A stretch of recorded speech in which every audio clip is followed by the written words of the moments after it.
My stepmother tried to sabotage my engagement for her son. Ew. My stepmother is trying to sabotage my engagement to make her son happy. Hi, I'm a 24 years old male. My girlfriend is 25 female. Let's call her Kara. My dad is 52 male, Toby. My stepmother is Karen, 51 female. And my stepbrother Tom is 36 male. Fake names, but I'm gonna try and keep it simple. My mother passed away, so she isn't in the story. By the way, this comes from Safe Albatross 9071. And if you want to submit your own stories, go to the r/okstorytime subreddit. I'm Carly. I'm Sophia. And I'm Keon. I met my girlfriend 7 years ago at an anime convention in New York City. I remember we used to work together for an ambulance company. She didn't remember me, but I remembered her. She was meeting up with someone else, but he never showed up. We clicked and have been good friends since. Then, during the pandemic, I asked her out to date, and we have been together since. Kara is amazing. She loves anime, fantasy novels, science fiction, TV shows, and novels, and My Little Pony friendship is magic. She also loves true crime podcasts. Not my thing, but it makes her happy. Kara had never met my family when we were together as friends, but once we started dating, I decided it was time to introduce her to my dad, stepmom, and stepbrother. Everything was so cool. Kara was a hit amongst my family. My stepbrother wouldn't leave her alone, but I thought it was him just getting to know her. My dad and stepmom loved her too. My stepbrother Tom during this time was becoming a little annoying, coming over to my apartment more frequently. I know what's happening. And texting Kara a lot. She told me, but we felt it wasn't anything to be concerned about. Tom's visits became more and more frequent when Kara and I moved in together. A year after moving in, my stepmother asked if Tom could move in with us because he was moving out of my dad's house and this would be the first time he would be living alone. Okay. And being with family would help. We had an extra bedroom in the house we were renting. It was a guest bedroom. Kara and myself agreed so long as it was only for a year at most. You fools. Tom moved in and became extremely clingy. He wanted to hang out with us every day. Kara and myself, when we get home, like to unwind by playing video games, reading books together, watching movies in bed, or going over to a friend's house and playing D&D. Since Tom moved in, he has been involved in everything. Except when we read together. He's sitting next to them.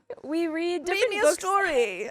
Why aren't you reading them out loud Why like do mommy these books does? have any pictures in them? Do your fun voice. Except when we read together, we read different books on the patio. We just enjoy each other's company. Tom would come outside and start talking to us about whatever, or sit on the couch when we were playing video games together and ask to have a turn. It's my turn. Mummy said I could have a turn. You've been playing all day. Kara likes to have her alone time just to veg out and listen to music or a podcast and cook. Tom would be in the kitchen and strike up a conversation, so she wasn't able to listen to music or her true crime podcast. She wasn't complaining about it though, because she does not like confrontation. Tom also would ask to go grocery shopping with Kara. He also would invite himself out with us on our date night. I want to come on your date night. It's not fair. You always go on your date nights You always together. get all of the date nights with Kara. I want a date night with Kara. We tried at first to not tell him we were going out, but he would cry to his mom, and she would say we were not being nice to Tom, that this was the first time on his own, and he was lonely. How old is he again? 20s. Tom crossed the line when Kara and myself booked a vacation, and he just so happened to book the same cruise as us. That was a huge red flag because it wasn't random. We booked a cruise that was hosting a true crime convention cruise. Sick. Tom is not interested in true crime. I am not interested in true crime like Kara, but this was my treat for her. After the events of that cruise, and there was a lot of drama on it, I told Tom and my dad that we needed our space and Tom needed to move out. My stepmother did not take this well. Luckily, my dad put his foot down and told Karen it had been 14 months and Tom needed to find his own place. Tom moved back home with my dad and Karen. We had our peace for a while. Tom was still coming over a lot, but we were avoiding him as much as possible. Is anyone home? Tommy is here. Is Kara home? I want to play my video games. Please. Mommy stopped letting me when I moved back. Mommy won't let me in anymore. Now for what is happening now. I asked my dad for my mom's wedding ring to propose to Kara. My dad happily gave me the ring, no questions asked, and his wedding ring, too, for myself. Karen found out, and she has been unpleasant since. She makes comments about Kara being older than myself, and that she will not have much time to have children. She said to me that Kara is an older woman, and that is not proper. You know who's an older man? Tommy! Kara's just not she's not age appropriate for you. She should be with a more mature man. A more mature man. More mature man, like my Tommy. Like my Tommy, I think they would be just the most smashing match. I told Karen I don't, and that she isn't going to get married to Kara. I am. Tom found out about the engagement and also has been telling me that Kara isn't right for me. He said, I don't understand Kara like he does. He also said we will be divorced in a year of marriage. Well, I planned an engagement party for Kara to propose, and everything was perfect. I planned a pool party in our backyard with both our friends and family. 2 hours before the party, my dad called and said that Karen accidentally ate shrimp and had to go to the hospital and he couldn't come. So I decided to have the party and not pop the question. I wanted my dad with me. We know she ate that shrimp on purpose, though, right? She did it on purpose. We know she gave herself anaphylaxis on purpose, right? Oh, yeah. The party was fun. I decided to plan a nice dinner for Kara's family and mine to celebrate and pop the question. Unfortunately, Karen got a flat tire upstate and needed my dad to drive upstate to help her 3 hours before the dinner. So I decided to wait. I tried again, and this time I was going to ask Kara at my dad's barbecue party he was hosting. Unfortunately, the night before, my dad's grill was broken and he had to cancel. Hey, OP, I need you to stop telling them when you plan to propose to Kara. Yeah. I need it to be a surprise for everyone. It. Full Everyone's gotta be surprise. surprised. Stop informing them. I also want to see the look on Mommy and Tommy's face. Mommy and Tommy. So I decided, since we had a lot of bad luck, to ask Kara on a vacation to Japan. Lovely. I didn't tell Leaves. anyone. I had it all planned out and booked a spa day in Japan and asked her. She said yes! And we posted our good news. Lovely. By the way, I have great news for you. We have full episodes with stories just like this. Just go to Spotify, Apple Podcasts, iHeartRadio, your favorite podcast app. Search OK Storytime. You're engaged now. Woo! You did it. Tommy at the wedding, and they're gonna be like, Pouting. does anybody have any He's gonna lean over. He's gonna be like, Mommy, reason? Mommy, object for me. Does anyone have any reason why these two should not be married? Can you leave that part out? Can Yeah. they just skip it? I think you could just skip it. My dad was so happy.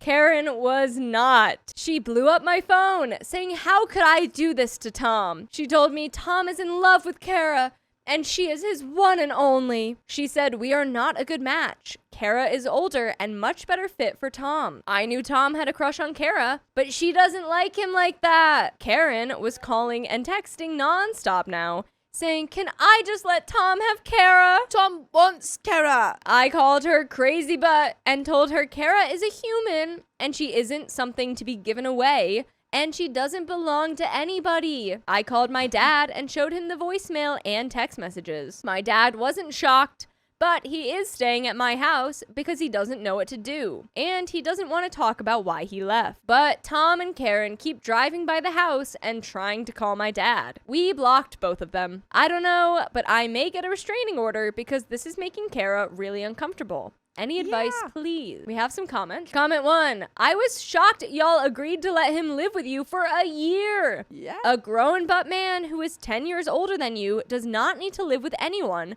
when he is moving out of his parents' house. He needs to move out on his own and be an effing adult. Karen was trying to do everything in her power to stop you from proposing. I'm glad it didn't work out, but I'm sorry that she kept your dad from being there. You need to password protect everything for the wedding. Get a protection order against Tom and Karen and help your dad realize it's time for a divorce. Worst case scenario is he goes back to her. He needs to file for divorce and give an eviction notice to Karen and Tom if the house is in his name only. I hope you have a great wedding and a happy life with Kara. Comment 2. So is Tom mentally disabled or something? You should definitely ask Kara's father for advice on what to do about them. Your stepmother is a psycho, but why can't Tom live on his own? Does he even work? Maybe Kara should write him a letter telling him she doesn't love him and that he is making her uncomfortable. What a crazy ordeal. Is this real? How could you not have noticed how unhinged they are before this? OP replies, I don't know if Tom has any mental disorders. I have no idea why he can't live alone. Thank God.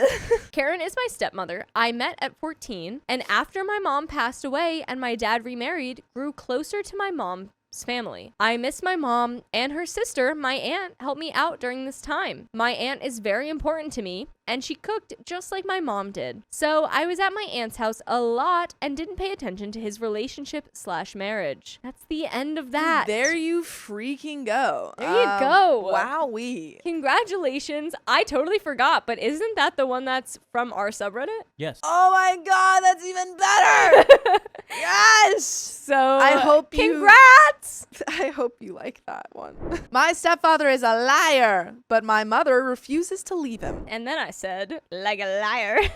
Trigger warning for harmful relationships and also inappropriate relationships towards children. As the title suggests, my 24 female mom, 54 female, has been married to my stepdad, 53 male, for about 11 years now. Throughout those years, she has occasionally decided enough is enough and vented to me. My older sister, 25 female, or other immediate family members, expressing her desire to end the relationship and finally find the perfect time to get out of her toxic marriage. But every time she ends up forgiving him, they make up, life goes on, and the cycle repeats. By the way, this comes from Fun Communication 2030, and if you want to submit your own stories, go to the r/OKstorytime subreddit. I'm Sophia. I'm Carly. And I'm Keon. And OP says, but this time was different. About a month ago, I got an extremely emotional video call from her when she once again had enough. But this time, I could see that she was packing a suitcase. After a particularly difficult fight, things escalated badly enough that she had an emotional breakdown, decided to leave the house and drive over 16 hours to the state I live in to get away. I tried my best to calm her down and understand the situation. I can't remember the specifics of what finally made her reach this breaking point, but I'll try to describe what the last 11 years with him in our lives has been like to paint a better picture. My mom met my stepdad on a dating site. On their first date, they decided they wanted to get married. Marriage is a big thing in my family and our culture. As much as I disagree with it, we don't really do dating, no matter how old you are. My biological father was arrested and deported when we were really young, so she's been operating as a single mom for quite some time. It was hard on all of us, but our family really stepped in to support her by taking care of us while she worked. Though we were older, but still minors, she felt pressure to find a man to provide stability for both herself and her daughters. I honestly don't blame her. There's stigma to being a single mom in our culture, and the weight of being a single parent was overwhelming for her. Things moved pretty quickly from there. The honeymoon phase began, and he showered her with gifts. While she enjoyed this time, my sister and I started to notice red flags. This guy talks constantly, not only talks, but promises the moon and all the stars to her and us, then brags to anyone who will listen about what he's willing and capable of providing. These promises never amount to much. He's the kind of guy who believes money buys love. This time, my mom lived about 3 hours away from us to work, and we were still minors living with our grandma and uncles. He started to isolate her, intentionally keeping her from visiting us on weekends when she was supposed to. He'd send us messages or call us, making it clear he was monopolizing her time. He became very territorial of her and made it a habit of openly competing with me and my sister for her attention and love. Months passed, and next thing you know, they got married in a courthouse, and we all got relocated to his house in a state I'd never been to, hours away from our family. During this time, I experienced inappropriate behavior from him that made me extremely uncomfortable. He would also consistently pick on my sister and me. Him and my mom also decided not to enroll us in school and just homeschool us with some online study program program he bought years ago for his biological kids. As time passed, the red flags continued to crop up. Overpromising, treating me and my sister like threats, being territorial of me, and being inappropriate with me. Then we moved to an even further state. Things went from bad to worse. They plotted to send me overseas because they suspected I was attracted to the same gender, and they tormented me badly, turning my family against me to the point that I struggled severely with my mental health in middle school. During the tail end of high school and early years of college, they began another campaign against me for dating someone who was not the same race or culture as us. He prevented my mom from co-signing my student loans, took my car away, and completely cut off my financial support. While my grandmother was battling pancreatic cancer, they also managed to get me punted out of my grandma and uncle's home where I was staying during college, making me homeless. Fortunately, I had an acquaintance who let me move in with him. Despite all this, I learned to be independent and support myself. After immense pressure from my mom to reconcile with my stepdad so she could be allowed to speak to me and visit me more often, I caved, gritted my teeth, and apologized to him. Shortly after, I graduated college, ended a difficult relationship, landed a stable career I love, and married my now husband, 29 male, who I've been with for 4 years. I'm also pregnant with our first baby, a girl who we're overjoyed to finally meet. Most relationships with my family have been mended, and I learned to cope and move forward. In recent years, it was just my sister, mom, and stepdad living in a different state, while I lived in my home state where our whole family is located. As I learned to recover from past trauma, his controlling behavior escalated with my mom and sister. He had total financial control over her, tracking every penny she spent while he was free to blow their income on mysterious purchases. She wasn't allowed to have money in her name. Any money she had, he needed to know about it and would perpetually borrow it. At any given time, he accumulated over 6 figures in credit card debt in her name. He opened multiple businesses in my mom's name and put most of the burden of running them on her while she saw no profits. He would bark orders at her in front of other people, commanding her like an unpaid employee. Fast forward to the time at the beginning of my post where she had enough and decided to drive up to my home state to get away. I'm currently pregnant, 5 months at the time of her arrival. Before she came, my life was pretty stable. I'd moved past my trauma, was planning my upcoming baby shower, and was due to start at a new job days before her arrival. But once she came to stay with me, my life centered around her. I committed energy, emotions, resources, and time to her well-being. It's hard seeing your own mom in such a vulnerable state. So I spent all my available time supporting her. My entire family rallied around her when she started expressing interest in divorce. Yeah, I would imagine that everyone would be like, please, we'll do anything to get you out of there. She'd kept most of our family in the dark about his controlling behavior, but she finally opened up to almost everyone. I connected her to a local domestic support group. She found a lawyer, and she was starting to come to her senses about the self-absorbed person she married. I even found closure while she was here as she reassessed her priorities to focus on me and my sister, talking about how we'd always be there for each other. She was apologetic and regretful about bringing him into our lives. As satisfying as it was to see her have clarity and acknowledge the pain he caused, it was also bringing back difficult memories for both me and my sister. The divorce proceedings began, and we were waiting for him to be served the paper. But there was one problem. While my mom found support and peace away from the toxic environment, my sister was still in the home, facing my stepdad daily. They constantly butted heads, and he continually antagonized her. She would call us sobbing most days from the emotional stress of being alone with him. Naturally, my mom said she had to face him eventually and needed to go back home to be there for my sister and tie up loose ends, keeping her attached to him financially. Before she set a date for her trip back, I got some odd texts from my stepdad. He broke the news to me that he had stomach cancer and passed along a suspicious medical document to show me his diagnosis. Everyone was obviously shocked, but extremely doubtful. This guy is a serial liar. If it was anyone else, I would have been sympathetic and concerned, but everyone in our family was skeptical. Was this just a way to get her to come back home? A pity play because he sensed the marriage was over? The timing was convenient, to say the least. My mom was on the fence. Context, my stepdad has about 6 or 7 phones? Why? Why? My sister mentioned on a video call with us one day that he left a couple of them in their bedroom. Out of curiosity, my mom asked my sister to check the one phone he had with an absurdly long password. She went on the phone and saw a text with someone with a generic name. Upon further inspection of the text notifications, it was obvious this was a woman and the texts were damning. I mean, yeah, he's already done literally everything else. Of course he's cheating. This guy was having an affair. I'm sure he's having more than one. And if that wasn't bad enough, it got worse. Finding this out made me recall that about 3 years ago, my mom confided in me that she contracted an STD, the kind that you don't get accidentally and never go away, but isn't life-threatening. The only person she'd been intimate with was him. Remembering this and discovering his affair connected the dots for me and our family. What do you mean? You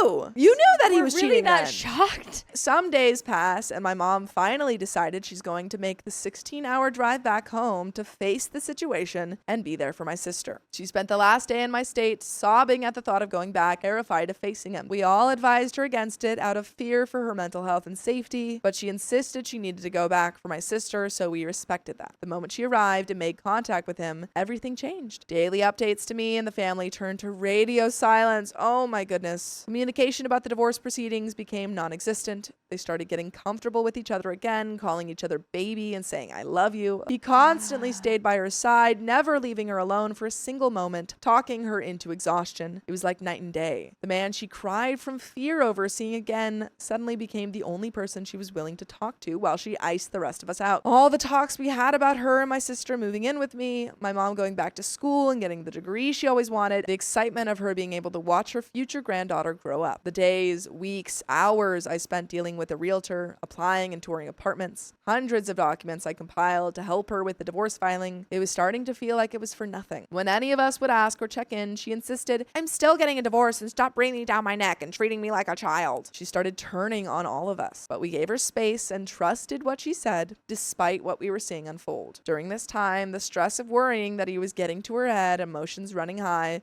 put strain on my marriage. When I got in an argument with my husband, I usually called my mom to rationalize with me and calm me down since she's always been unbiased. But when I called seeking support, something weird happened. She was quiet, looked exhausted, and barely said much. My phone passed away during our conversation. When I charged it and called back, she wasn't picking up. I called my sister, who brought my mom into the room. As she comes in, who's trailing behind her? My stepdad. He tried to insert himself into my vulnerable moment, claiming my husband had called him for help, which was a lie.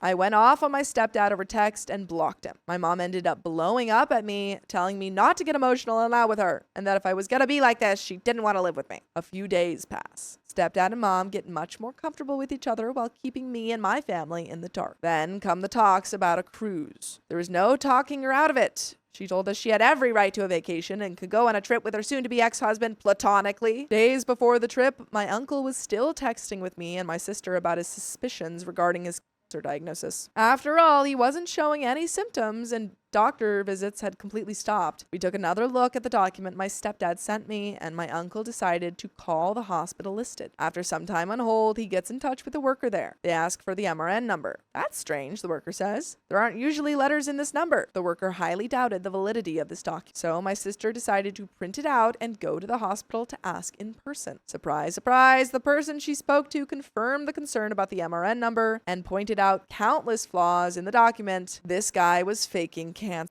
Can't even be mad because I'm not surprised. Yeah. Because we knew this. We No, knew even this. Even OP said that, but We I feel knew like this. if we knew this should have been brought up ASAP. We brought this information to my mom, and she was disappointed but not surprised. As more time went on, the less he stayed true to his original story, confirming without directly saying it that yes, the cancer was a lie. The cruise date arrives. My mom and stepdad are spending every waking minute together. No more mentions of the divorce. I'm running around touring and applying to apartments to get my mom and sister to move up here. Me, my sister, and uncles are growing doubtful that she's really leaving him, but we try to stay hopeful. My mom and stepdad leave for the cruise. She sends some videos of the boat to show us how nice it is. I ask her what the rooming situation is. The usual, she says, meaning they're sharing a room. One day into the cruise, I'm in the middle of applying for the perfect place that can accommodate our needs, but demand for apartments are so high that we have to act fast. I gently ask my mom when she can fill out her part. Silence. Another text. Silence. A couple calls. No answer. 2 days of radio silence. She was avoiding me. Our chances of getting the apartment are long gone.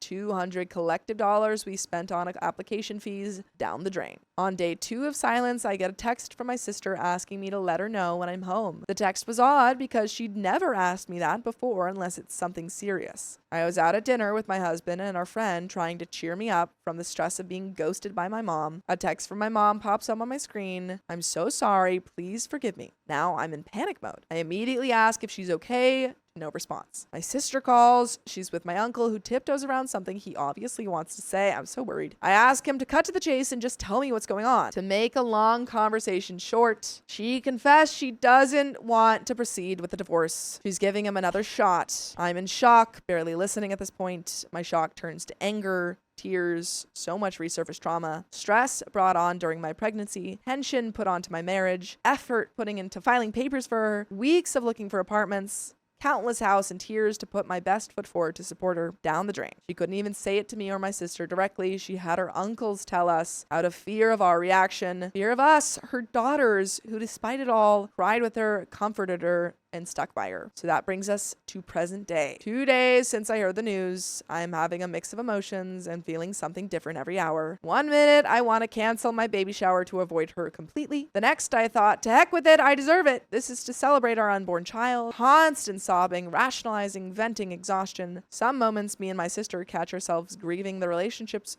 we once had with her, because nothing will be the same from this point forward. If it was just another fight and another trip around the same cycle, I wouldn't be writing this post, but it went so far this time, it felt real. It felt like there was a world where I could raise a daughter that wouldn't know my stepdad's face or name. I feel betrayed, and once again, like she picked him over my sister and me. He won. While we mourn our relationship with her, she's on a cruise living her best life. And you can live your best life if you listen to full episodes of stories just like this. Just go to Spotify, Apple Podcasts, or iHeartRadio and search for Storytime. My anger for them both has boiled over so much that I'm debating cutting them both off altogether. My sister insists on moving up here to the state I live in on her own, leaving my mom to deal with our stepdad by herself so she can finally stop living for our mom and live for her life for her own sake. Despite my mixed emotions, the one I keep coming back to is betrayal and anger. I've debated going no contact with only my stepdad, and I've debated going no contact with both my stepdad and my mom. I can't even bear the thought of her being in the delivery room with me. My uncles are encouraging me to forgive and forget and respect her decision, but I just can't rationalize coming back from this like everything is okay and nothing happened. If you made it this far, thank you. Yeah, I think you need to go no contact and just tell her like, or very it's not limited. really. I would say limited only on the terms that she can reach out if she needs to. Exactly. Yeah, I agree. Yeah. I agree. My friend ditched me for strangers. Now I'm rethinking our friendship. That's not a true friend. I, 19 female, and my boyfriend, 19 male, are a part of a rather large friend group. Currently a 14-person group chat with other people sometimes invited to events. As you might suspect, I am not close with all of these people. There are 2 or 3 that I consider very close, but the rest are mostly acquaintances. By the way, this comes from Quiet Animal Girl on the charlottedobreyoutube subreddit. And if you want to submit your own stories, go to the r/okstorytime subreddit. I'm Carly. I'm Sophia. I'm Keon. The group was formed in 2023 when I was invited to a party a couple of months after my high school graduation. I had one really good friend. Let's call her Carly. No way. Wow. Did you read this? Did you know? No. Let's call her Carly, but Let's with call a C. you. Oh. Yeah. Attending and a couple of acquaintances. I thought, what the heck? This will be a way to meet some more people now that the heck called high school is over. Albeit all of these people went to my high school. We just hadn't really talked due to being in different classes. One person in particular, I'll call him Bolton, 19 male, I had never met at school, but over time we grew really close. Since that initial party, we slowly expanded the group as people went to uni and Bolton met people he had been friends with online or in primary school. Bolton is actually how I met my boyfriend. They had gone to primary school together, hadn't seen each other in years, but had mutual friends going to my boyfriend's high school. My boyfriend and these mutual friends were invited to Bolton's 18th birthday party. My boyfriend didn't go because he was too nervous to meet new people, but we ended up meeting at one of the mutual's 19th birthday parties due to me becoming friends with him. It's complicated, I know. I hope it's making sense so far. My boyfriend and I got together a couple of months later and have now been dating for over a year. I love him very much. In December of 2024, 11 of the 12 group chat members, the group has since expanded, went on a small trip 3 hours from where we live for a few nights. The trip was fine, nothing significant happened in terms of group drama. However, in the months following, I have felt myself becoming more distant from most of them and not really feeling like a part of the group. A majority of these people play video games and communicate via Discord on a regular basis, including my boyfriend, who seems to have grown closer while I drift further away. I don't play video games and have no interest in them. I have tried participating in a couple with them in the past, but it wasn't really my thing. I also don't have a PC like the rest of them, so can't participate in lots of the gaming even if I wanted to. Considering how often they are all online and talking with each other, it is unsurprising that they are closer and have inside joke, but I don't know what I am able to do about that. In my country, we are all of drinking age, and my friends like to have parties or events where they essentially just get wasted and maybe go get McDonald's. I don't really drink, and I don't like being around people who are wasted, which makes these parties boring and frustrating, because either I have to take care of someone or I just sit on my phone. This added to the inside joke and talk about video games or anime makes me feel like I have nothing in common with these people. I don't think you do. And like I'm not even a part of the group. I don't think you are. My closest friends are Bolton and Carly. However, they both have their issues, as I'm sure I do too, but they really get to me sometimes. Bolton is sometimes late and bad at communicating, while Carly is terrible at replying to messages and is always late. They live very close to each other, and Bolton usually picks Carly up to drive her to things, making him late too. With my personal values, I find both these things disrespectful to my time and my planning. I have anxiety, which they both know about, and planning is very important to keeping me calm. I have been trying not to let it get to me, as I still valued them as friends and didn't feel like they were big enough issues to end the friendship over. A few weeks ago, I mentioned to Bolton that the upcoming weeks and months would be quite busy as I was covering for a colleague at work and about to start my studies. I then messaged Bolton, Carly, and our high school friend Daria about taking a drive to visit Daria, as we don't get to see her very often, and I knew that I had very little time before I'd be completely busy with work, study, and family and boyfriend. I received interest from all three of them, except Carly wasn't sure if it would clash with her work as she hadn't received her roster, and Bolton had a friend arriving from interstate that morning. Let's call them Easton, who he was picking up from the airport. From Bolton's messages, his only commitment to Easton was picking him up and dropping him off at his partner's place, someone in the group chat who we'll call Flynn, allowing them to spend the day together. Not long after, I received a message from Bolton asking if Easton and Flynn could join us in visiting Daria. I said that I'd prefer to keep it small and just our high school friends, but that I couldn't speak for what Carly and Daria wanted. I have never met Easton before and am not close with Flynn, so felt anxious about the prospect of them joining us, but particularly because I just wanted to spend some uninterrupted time with Daria, as I don't see her often and don't want to have to worry about meeting someone new. Bolton then said he'd spend the day with Easton and Flynn, but we were welcome to hang out without him if that was still the plan. Carly then got her roster and was due at work that day, so she also canceled. I had to message Daria asking if we could reschedule since the others couldn't make it. However, I ended up apologizing to her as I felt bad for canceling on her, and we had to do something by ourselves another time. We have yet to decide on a date as she hasn't responded to my last couple of messages. Since this, I have been quite upset with Bolton for canceling on us. It might sound selfish, but it felt like he would rather third wheel than hang out with me and our other friends. It especially hurt given that he knew how busy I was with work and study. I understand that he had Easton visiting, who he doesn't see very often, but with how busy I've been, he talks to me even less. At least they have gaming through which they can communicate. I told my boyfriend about this because I was really upset about it.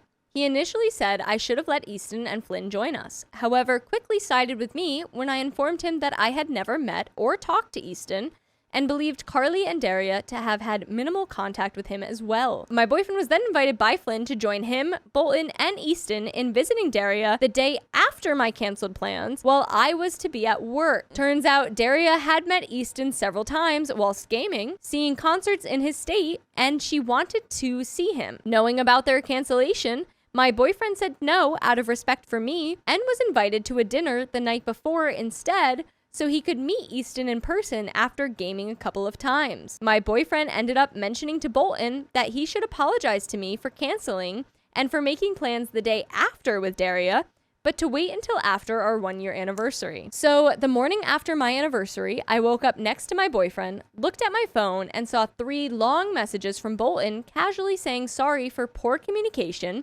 and justifying why he canceled on me. I have Life 360 with a lot of the group and could see that Bolton didn't end up spending the day with Easton and Flynn before the dinner that night. You can't lie to people who have your location. That's just silly. Which made me feel even worse, as he had essentially canceled on me for nothing. That night, my boyfriend ended up finding out that Bolton had been telling other people, which added to how upset I was, as I believed it to be a private matter. I didn't end up responding to Bolton's message until a week later, as I needed time to think and calm down. When I did, I carefully drafted a message that would hopefully convey my hurt without upsetting him in return. However, I was met with another not so great apology and justifications. Since then, I have not said anything else, as I need some space to decide if this is a friendship I want to keep and if it's worth fighting for, as it was already on the rocks. You know, it's not on the rocks. How many full episodes of stories just like this you guys can listen to? Go to Spotify, Apple Podcasts, iHeartRadio, favorite podcast app, search OK Storytime. My last thought is no, they're not worth it. You need more friends, You need new friends. Sometimes your friends kind of suck and you realize, these aren't people that I have anything in common with. And you don't, and that's okay. Yeah, like they're not cool. Yeah. They're not nice. That leads us to now. In less than a week is Carly's 20th birthday party. The entire friend group is invited, including Bolton, my boyfriend, and I. On one hand, I want to be there for Carly, but on the other hand, I hate drinking and being around wasted people, and I suspect Bolton will want to talk to me. I am still emotional and don't think that would be fair on Carly, as I'd probably cry. Due to this, I think it is best that I don't attend. However, I don't want to take my boyfriend away, as they are his friends too, so he is going and I will just spend some time with my mom instead. I am not sure what to do about the entire situation. Am I overreacting? Was I being selfish? Do I try to fix things with Bolton? What is your advice? I think we gave a lot of it. Yeah. New friends. New friends. New friends. Focus New on your friends. relationship with your boyfriend. Seems like that's good.